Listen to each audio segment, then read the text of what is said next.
अच्छा जी स्टूडेंट, आज का जो हमारा टॉपिक होगा वो आपके कोर्स का हिस्सा है। अपने पास ऐड करें, लिखें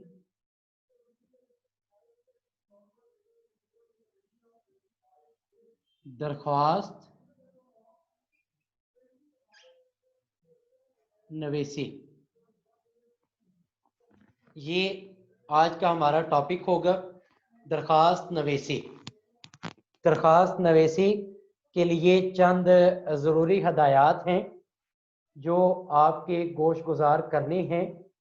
उन्हीं के मुताबिक आपने दरख्वास्त की जो आप तहरीर लिखेंगे उनमें उन चीज़ों का, उन बातों का ख्याल रखना होगा। सबसे आपने पहले लिखना है अपनी कॉपी पर, दरख्वास्त के लिए ज़रूरी है कि, ये मतलब मैं बता रहा हूँ, ये इस तरह आपने लिखना है, दरख्वास्त के लिए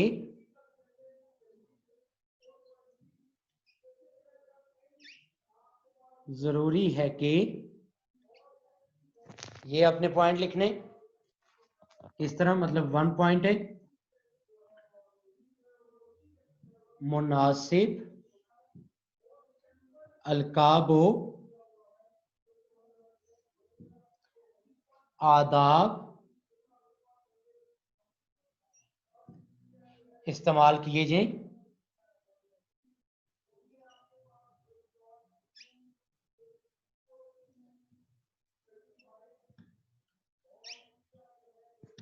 ये अपने पास लिखते जाएं।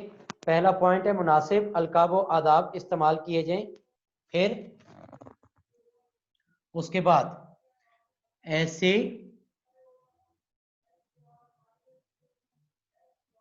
अलकाब, ऐसे अलकाब व आदाब इस्तेमाल ना करें जिनसे जिनसे गुलामाना जिनसे गुलामाना बू आए,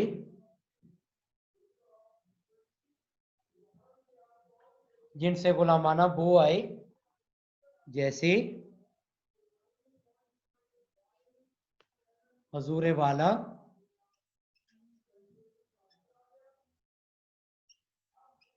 जैसे हजूर वाला, आली मर्तबत वगैरह। ठीक हो गया जी, ये दूसरा पॉइंट। फिर उसके बाद तीसरा पॉइंट, इन चीजों का आपने ख्याल रखने, जो जो पॉइंट आपको लिखवा रहा हूं, तमाम कवाइफ, तमाम कवाइफ मुकम्मल तौर पर, तमाम कवाइफ मुकम्मल तौर पर तरीके से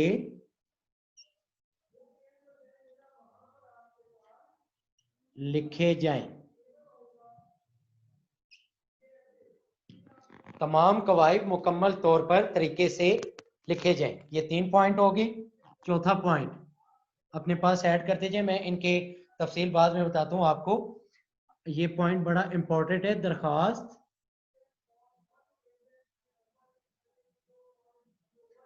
दरख्वास्त मुख्तसर मगर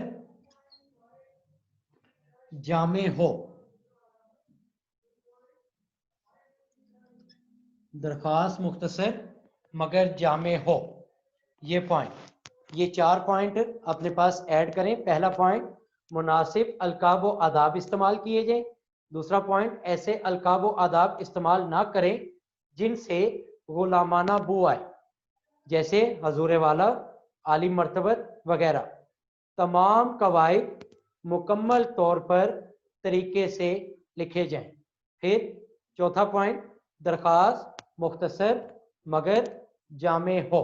ये आपके पॉइंट, ये 4 पॉइंट हो गए, आप ने लिख चुके होंगे आप। अगला पॉइंट, अगला नेक्स्ट पॉइंट आपने जो लिखना है वो 5वां पॉइंट होगा। 5वां पॉइंट अपने पास लिखें,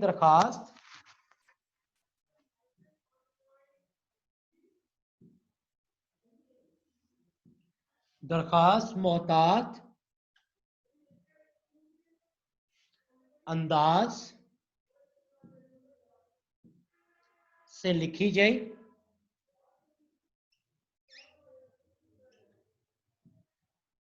दरखास्त मोहतात अंदाज से लिखी जाए,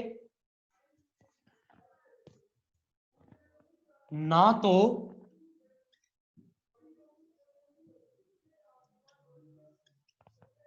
तो दोस्तों वाली बेतकल्फी, ना तो दोस्तों वाली बेतकल्फी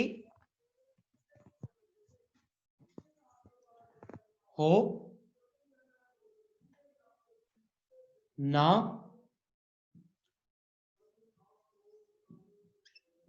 हाकमाना अंदाज हो,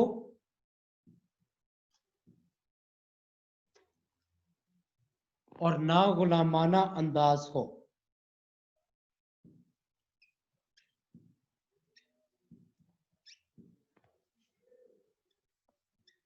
ये पॉइंट हो गया 5वां। फिर उसके बाद नेक्स्ट पॉइंट, ये हमारे पास आ जाएगा 6ठा पॉइंट, दरखास्त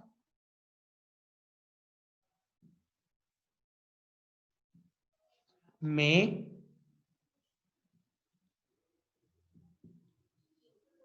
नकात यानी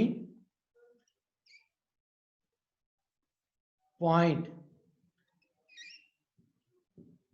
दरखास्त में नकात यानी पॉइंट नंबर वार लिखे जाएं, और आखिर में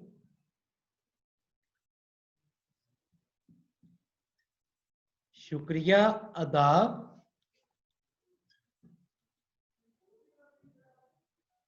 किया जाए।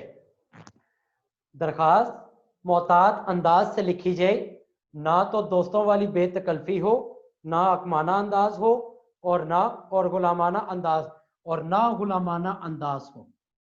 फिर दरखास्त में नकात यानी पॉइंट नंबर वार लिखे जाएं, और आखिर में शुक्रिया अदा किया जाए। ठीक हो गया, ये पॉइंट हो गए। फिर उसके बाद नेक्स्ट पॉइंट जो अभी मैंने आपको लिखवाना है, ये पॉइंट 5वां आप लिख लें, दरखास्त मोहतात अंदाज से लिखी जाए, ना तो दोस्तों वाली बेतकल्फी हो, ना हकमाना अंदाज हो, और ना गुलामाना अंदाज।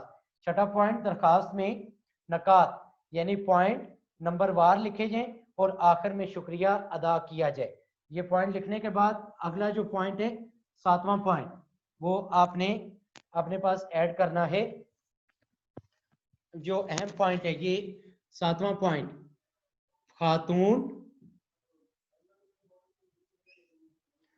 खातून प्रिंसिपल, खातून प्रिंसिपल या सरबरा की सूरत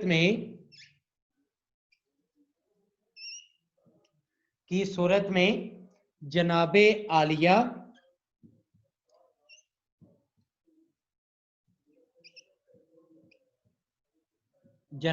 आलिया लिखने की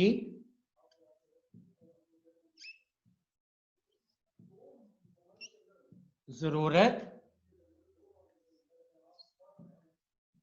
नहीं है, सिर्फ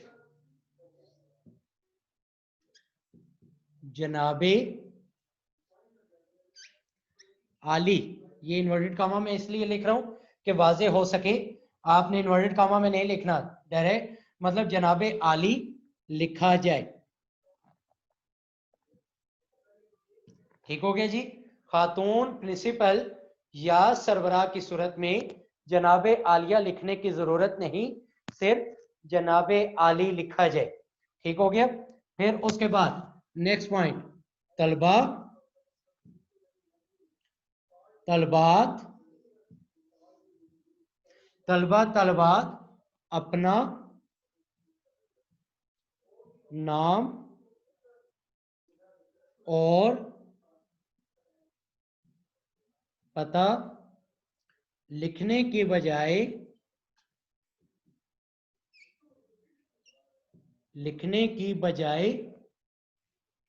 अलिफ बे जीम वगैरह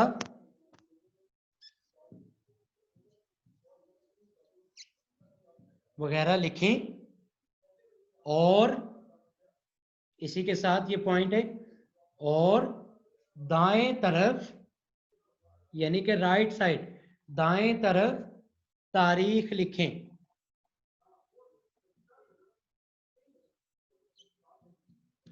तारीख लिखें। ठीक हो गया। तलबा और तलबात अपना नाम और पता लिखने की बजाय अलिफ बे जीम वगैरह लिखें और दाएं तरफ तारीख लिखें। फिर अहम पॉइंट जो अभी आपको लिखवाऊंगा, ये गौर तलब है, दरखास्त, ये 9वां पॉइंट, दरखास्त का मौजू या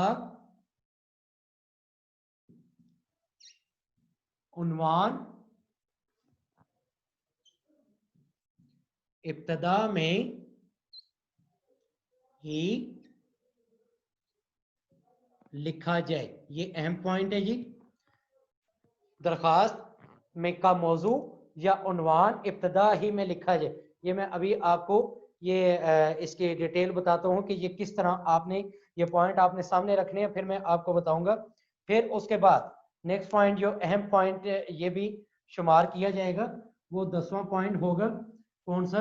ये देखें, जनाबे आली, जनाबे आली सतर यानी लाइन, सतर के दरमियान या दाएं तरफ लिखें, या दाएं तरफ लिखें। ये अहम पॉइंट है ये भी कि जनाबे आली का जो लफ्ज है ये सतर के लाइन के दरमियान या दाएं तरफ लिखें। ये पहला पॉइंट। ये फिर सुन ले, 7वां जो है, खातून प्रिंसिपल या सरबराह की सूरत में जनाबे आलिया के बाद स्टूडेंट ये जनाबे आलिया लिख देते हैं, लिखने की जरूरत नहीं, सिर्फ जनाबे आली लिखा जाए। फिर उसके बाद 8वां पॉइंट, तलबा तलबात अपना नाम और पता लिखने के बजाय अलिफ बेजीम वगैरह लिखें और दाएं तरफ तारीख लिखें। फिर नेक्स्ट पॉइंट, दरख्वास्त का मौजू या उन्वान इब्तदा में ही लिखा जाए। फिर उसके बाद जनाबे आली सतर के दरमियान या दाएं तरफ लिखें। जनाबे आली सतर के दरमियान या दाएं तरफ लिखें। ये आपको क्लियर हो चुके होंगे। आखिरी एक पॉइंट है, वो भी अपने पास ऐड कर लें। ये 11वां पॉइंट जो होगा, ये पॉइंट को सामने रखते हुए अभी आपको दरखास्त जो है वो एक खाका भी बताऊंगा कि किस तरह जो है वो आपने लिखना है। फिर ये 11वां पॉइंट, जिस अफसर को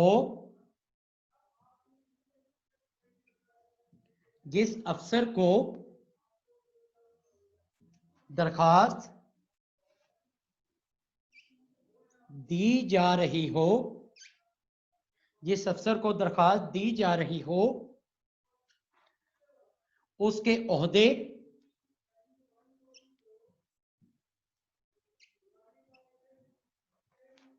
ओहदे का नाम और पता दो तरीकों से दो तरीकों से लिखा जा सकता है। अब ये देखें, जिस अफसर को दरखास्त दी जा रही हो उसके ओहदे का नाम और पता दो तरीकों से लिखा जाए। अब वो तरीका क्या है? अलिफ, पहला तरीका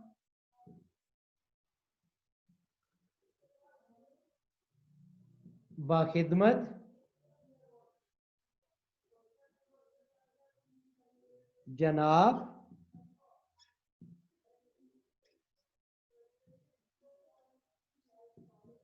चेयरमैन साहब, ये पहला तरीका। इसके बाद दूसरा तरीका बाखिदमत जनाब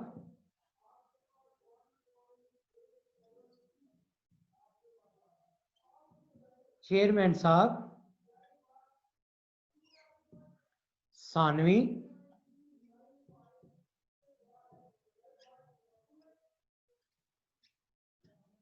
तालीमी बोर्ड पंजाब लाहौर। ये दूसरा तरीका कि बाखिदमत जनाब चेयरमैन साहब सानवी तालीमी बोर्ड पंजाब लाहौर। ठीक हो गया। ये तरीका, ये तकरीबन मैंने आपको 11 पॉइंट आज जो हैं वो बताए हैं दरखास्त नवीसी के हवाले से। इनको आपने अपने पास जो है वो ऐड करना है कि जिस अफसर को दरखास्त दी जा रही हो उसके ओहदे का नाम और पता दो तरीकों से लिखा जा सकता है। पहला तरीका बाखिदमत जनाब चेयरमैन साहब, जो जगह है वो मुखा। फिर दूसरा बाखिदमत जनाब चेयरमैन साहब सानवी तालीमी बोर्ड, ये अब उनका ओहदा है कि वो वहां पर चेयरमैन है। कहाँ पर? तालीमी बोर्ड में। वो कहाँ पर वाक़ है? पंजाब में, जो लाहौर एक पंजाब का एक शहर है, उसमें वो वाक़ है। अब अपने अपने पॉइंट सामने रखिएगा, मैं आपको इनके जो है वो डिस्कस करके बताता हूं कि किस तरह आपने इन चीज़ों को ऐड कर। सबसे पहले जो ज़रूरी बात है वो क्या है? मुनासिब अलकाब व आदाब के मतलब मुनासिब अलकाब व आदाब के आप जिसको दरखास्त लिख रहे हैं उसके लिए जो मुनासिब लकब हो वो उसको डायरेक्ट मुखातिब करने के लिए इस्तेमाल किया जाए। फिर उसके बाद ऐसे अलकाब, लकब की जमा अलकाब के ऐसे अलकाब हरगिज इस्तेमाल ना करें कि जिससे गुलामाना बू है। गुलामाना के मतलब ऐसा अंदाज ना इख्तियार किया जाए कि पता ये चले कि ये शख्स कोई उस बंदे का गुलाम है। इस तरह का अंदाज ना इख्तियार किया, जिससे मैंने आपको लिखवाया है हजूर वाला, आली मर्तबत, ये दो लफ्ज थे जो और भी हो सकते हैं। किबला और काबा का लफ्ज इस्तेमाल किया जा सकता है, लेकिन इन लफ्जों की जरूरत कोई नहीं। क्यों जरूरत नहीं? क्योंकि ये बहुत ज्यादा हकमाना अंदाज, मतलब एक गुलामाना अंदाज कि आप बहुत ज्यादा जो है वो एक गुलामी की तरह, जो गुलाम की तरह जो है वो एक इल्तमास या इल्तिजा जो है वो कर रहे हैं। फिर नेक्स्ट पॉइंट, तमाम कवायद एक तरतीब के साथ। कि मिसाल में देता हूं कि अगर आपने फीस माफी की दरखास्त प्रिंसिपल को भेज दी है तो उसमें सबसे पहली बात कवायद जो आपके पास तहरीर बनेगी, जो आपके पास दीगर चीजें हैं, उनको एक तरतीब वार आपने लिखना है। अब अगर फीस माफी की दरखास्त प्रिंसिपल के नाम अगर आप लिख रहे हैं तो फीस माफी की दरखास्त में आप ये पहले नहीं बताएंगे कि मेरी फीस माफ कर दीजिए, आप बल्कि अपने तरतीबवार चीजें बताएंगे कि मेरे हालात घर के मुश्किल हैं, गुजारा मुश्किल में होता है, वालिद साहब का काम नहीं रहा, या ये वायरस की वजह से हम बहुत ज्यादा जो काम काज वालिद साहब का था वो अब 50% रह गया, जिसकी वजह से हम कॉलेज की फीस अदा करने से कासिर हैं। बराए मेहरबानी मेरी फीस जो है वो माफ कर दीजिए या कुछ कमी पेशी कीजिए ताकि मैं आसानी के साथ तालीमी सिलसिला जारी रख सकूं। अब ये आप इस तरह तरतीब, तमाम कवायद तरतीब की सूरत में कि पहले आपने किस चीज को बयान करना है, फिर किस चीज को, फिर किस चीज को, फिर उसके बाद दरखास्त मुख्तसर मगर जामे कि मतलब मुख्तसर कि ये ना इतनी मुख्तसर कर दी जाए कि आपका जो मौजू था वो उधर का उधर ही रह जाए और आपकी दरखास्त एंड हो जाए। मुख्तसर रखें लेकिन जामे का मतलब ये होता है कि आप अपनी बात भी उस मुख्तसर अंदाज में अपनी बात भी दूसरे तक जो है वो पूरी की पूरी पहुंचा भी सके। फिर उसके बाद दरखास्त मोहतात अंदाज के मतलब अकल शऊर जागते हुए एक खास अंदाज के साथ जो है वो लिखी जाए। जिस तरह आम दोस्तों में बातचीत होती है, आम दोस्तों में क्या होता है कि बेतकल्फी का अंदाज होता है, कोई मतलब वो हिचकिचाहट या घबराहट ये चीजें नहीं होती। ये दरखास्त में इस चीज का भी खास ख्याल रखना चाहिए। फिर उसके बाद दरखास्त के निकात यानी पॉइंट वो नंबर वार लिखे जाए। मिसाल देता हूं कि अगर एक मोहल्ले में एक पाइपलाइन डलवानी हो, गैस की पाइपलाइन है, तो आपने पहले वो बताना है कि हमारा इलाका फलां जगह पर है, इस शहर में ये फलां जगह पर ये इलाका है, फिर इसमें इतनी आबादी है, फिर मैं इस मोहल्ले से ताल्लुक रखता हूं, हमारा मोहल्ले की ये यूनियन काउंसिल, ये पॉइंट की सूरत में नंबर वार लिखे जाए ताकि पता चल सके कि इस यूनियन काउंसिल के साथ ताल्लुक है। फिर उसके बाद बताया जा सके कि इस मोहल्ले में इतनी आबादी है और इस आबादी वाले इलाके में इतने लोग जो हैं वो इस मसले का शिकार हैं। मसलन आजकल जिस तरह ये गैस का एक बहरान है, तो उस बहरान को सामने रखते हुए आपने पहले ये बताना है कि हमारा इलाका फलां शहर में ये वाक़ है। ये इलाका बताने के बाद उस इलाके की फलां यूनियन काउंसिल है, यूनियन काउंसिल बताने के बाद उस इलाके में इतनी आबादी है, उस आबादी के साथ हमारे इस इलाके में फलां जो है ये एक बड़ा मसला जो गैस की सूरत में है, वो एक बड़ा मसला इख्तियार हो चुका है, इसकी हमें जल्द अज जल्द जो है वो कोई हल बताए। तो ये पॉइंट की सूरत में। फिर उसके बाद अक्सर स्टूडेंट अगर बाल जगह पर खातून प्रिंसिपल होती हैं या अदारे की जो सरबराह है वो खातून है, फीमेल है, तो उस सूरत में बाद स्टूडेंट ये लिख देते हैं जनाबे आलिया का लफ्ज। स्टूडेंट याद रखिए कि जनाबे आलिया का लफ्ज हरगिज इस्तेमाल नहीं करना, बल्कि सिर्फ और सिर्फ जनाबे आली का लफ्ज इस्तेमाल करें। और जनाबे आली भी आपने सफ़े के दाएं जानिब या मिड में दरमियान में उधर आपने ऐड करना होगा। फिर स्टूडेंट जो अपना नाम आखिर में लिख देते हैं कि आपका फरमाबरदार शागिर्द या आपके मुखलिस, आपके खैर का नाम नीचे लिख देते हैं। नाम नहीं लिखना, बल्कि क्या है सिर्फ अलिफ बे जीम ये लिखने के बाद दाएं तरफ वो तारीख जो है वो ऐड करनी होगी। फिर पॉइंट जो अहम है वो क्या है कि उन्वान या मौजू इब्तदा में बताया जाए। इससे मुराद क्या होती है कि बाल जगह पर, अब ये गौर तलब है, बाल जगह पर स्टूडेंट अक्सर पेपर के दौरान क्वेश्चन नहीं लिखते पेपर पर और डायरेक्ट दरखास्त स्टार्ट कर देते हैं। अब पढ़ने वाला भी शक व शुबा में पड़ जाता है, शशोपंज का शिकार हो जाते हैं कि ये दरखास्त किस मौजू पर थी। इसलिए बाखिदमत जनाब प्रिंसिपल साहब जो भी कॉलेज का नाम है वो लिखने के बाद आप नीचे उन्वान की हेडिंग देंगे। उन्वान की हेडिंग देने के बाद आप उसमें लिखें कि दरखास्त फीस माफी की दरखास्त, ताकि उस उन्वान से वाजे हो सके कि ये जो दरखास्त लिखी जा रही है ये फीस माफी की दरखास्त है। या उन्वान लिखकर 2 डॉट राब्ता की अलामत डालकर मोहल्ले में सफाई की दरखास्त। इससे क्या होता है कि अगर आपने क्वेश्चन पेपर पर ऐड नहीं किया हुआ तो फिर भी आप क्या कर सकेंगे कि उस उन्वान के तहत आप आसानी के साथ दूसरे को ये बता सकें कि ये उन्वान के तहत मैंने दरखास्त लिखनी है। फिर जनाबे आली का जो लफ्ज है वो दाएं जानिब जो है वो लिखा जा सके।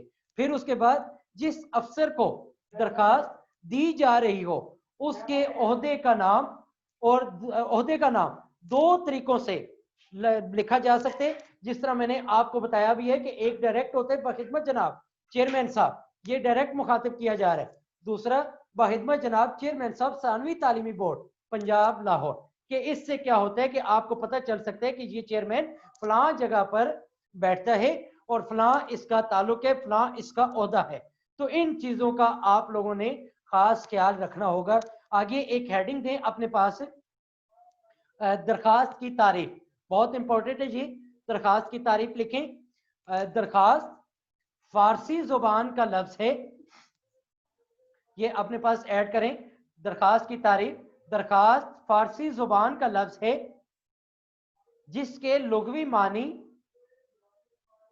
दरखास्त फारसी जुबान का लफ्ज है जिसके लुगवी मानी इल्तमास, जिसके लुगवी मानी इल्तमास, कॉमा लगाएं, गुजारिश, कामा लगाएं, अर्जी, दरखास्त के लुग़वी मानी इल्तमास, गुजारिश, अर्जी, कामा लगाकर आरजू या तमन्ना के हैं, आरजू या तमन्ना के हैं। नेक्स्ट लाइन में लिखिए इस्तिलाह, अलिफ स्वाद तोए लाम अलिफला है। इस्तिलाह में ऐसे मकतूब को कहते हैं, मकतूब में काफ कश वाला आएगा और ते वाओ बे, मकतूब यानी खत। इस्तिलाह में ऐसे मकतूब को कहते हैं जिसके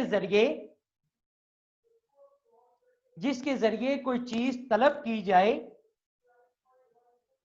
जिसके जरिए कोई चीज तलब की जाए या किसी इनफरादी या किसी इनफरादी या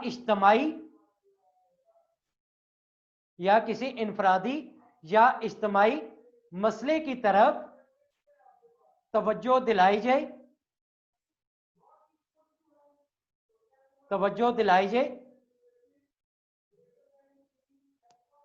और उसका हल तजवीज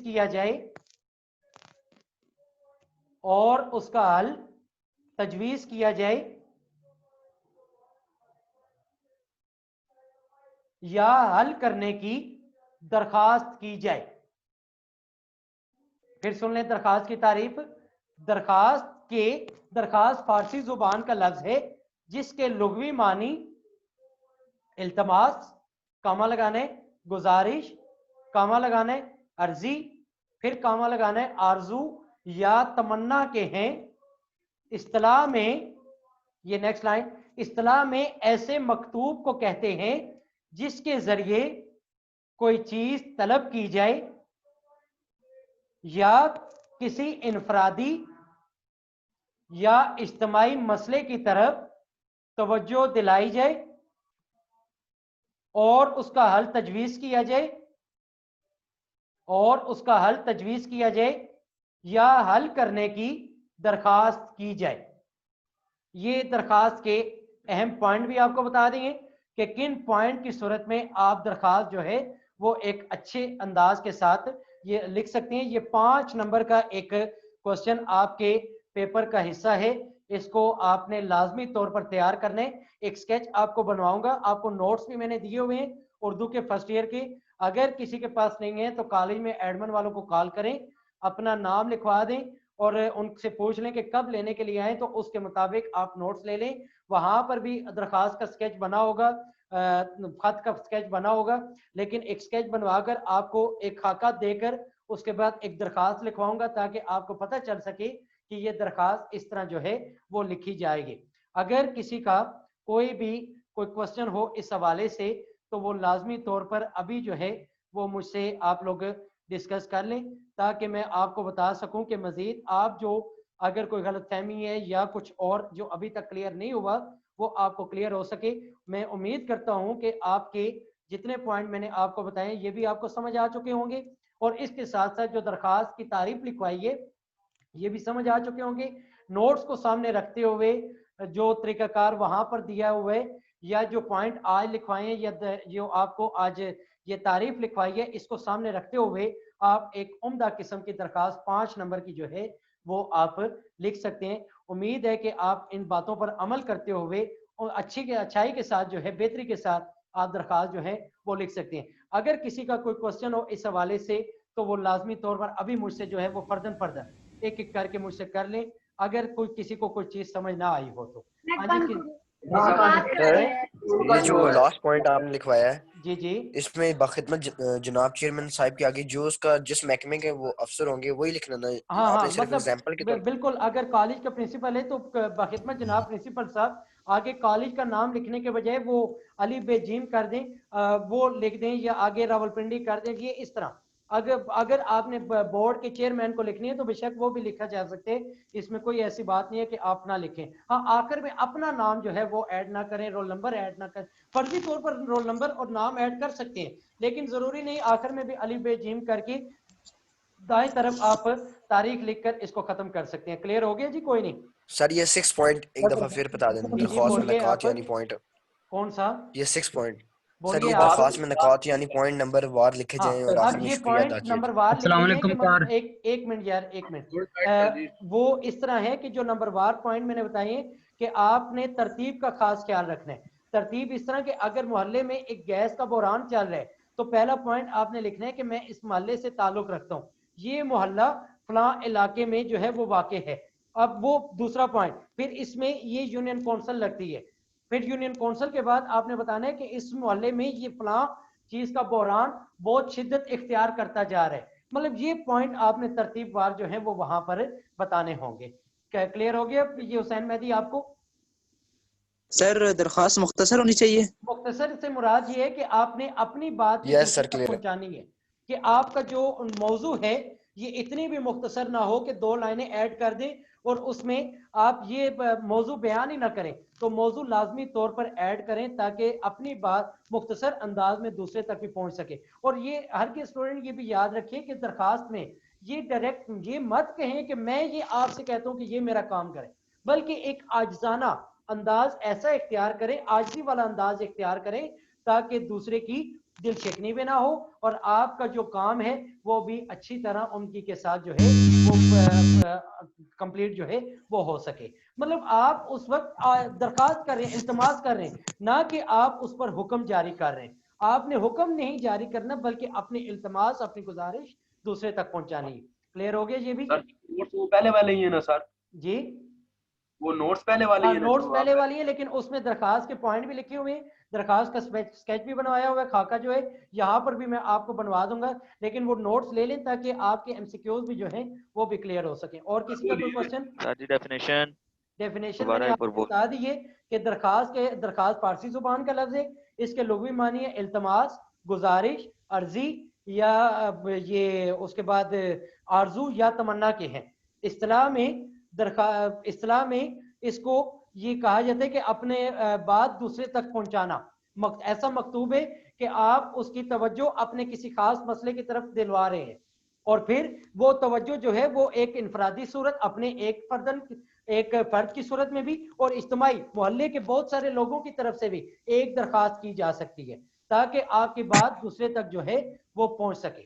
ये इसकी डेफिनेशन होती है कि मतलब अर्ज करना, गुजारिश करना, इल्तमास करना, ये इसकी डेफिनेशन आपको मैंने लिखवा दी। और इसके अलावा किसी का कोई क्वेश्चन? No sir. क्लियर है आप लोगों को? यस सर, क्लियर बस है। यहाँ तक ही रखिए।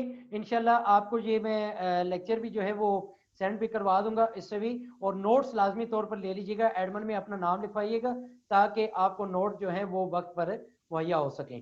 ठीक है जी? सर आप अपना उसी पेज पे ना जो यूट्यूब पे आपने बनाया है सर चैनल जी माइलस्टोन सारी जाज, उसी से आप पोस्ट करते हैं ना सर जी अपनी जी उसी वीडियोस? से मेरे अपने लिंक से भी मेरे अपने नाम के साथ लिंक आ जाएगा आपको ना, वो भी देख लीजिएगा। ठीक है? व्हाट्सएप ग्रुप पे आपके पास आ जाएगा, उसको आपने चेक कर लेना। ठीक हो गया जी? ओके जी, अल्लाह सर हाफिज। एक बार